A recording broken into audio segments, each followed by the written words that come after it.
Moi-même, je ne peux pas parler d'un regard d'un cinéaste. Je peux parler d'une Syrienne qui est loin et qui souffre de cette distance.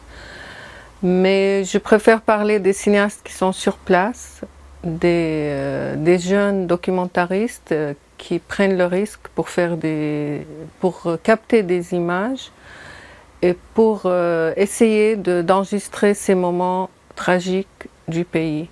Et avec ce travail qui est un travail de professionnel, il y a aussi le travail des manifestants qui sont pour moi des vrais auteurs de films maintenant. Ils arrivent à nous faire parvenir des images, mais avec un prix énorme.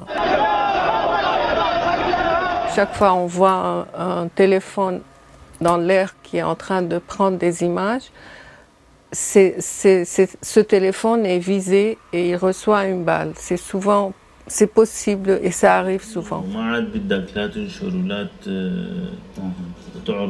La caricature dans les pays arabes, c'est un sujet très très très riche et moi je suis en train de faire un film sur ça. Mais ce qui est aussi intéressant, c'est de savoir que c'est une arme pour un peuple qui a toujours dû se taire, qui a toujours été silencieux, qui a toujours souffert sous le silence. Maintenant, on s'exprime en parlant, en lançant les slogans, en lançant des chansons et en faisant des dessins, en faisant de la peinture, en faisant de la sculpture, en faisant des films. Donc c'est vrai que ça devient de plus en plus, et c'est très très important, ça devient nos armes de combat, c'est nos armes artistiques.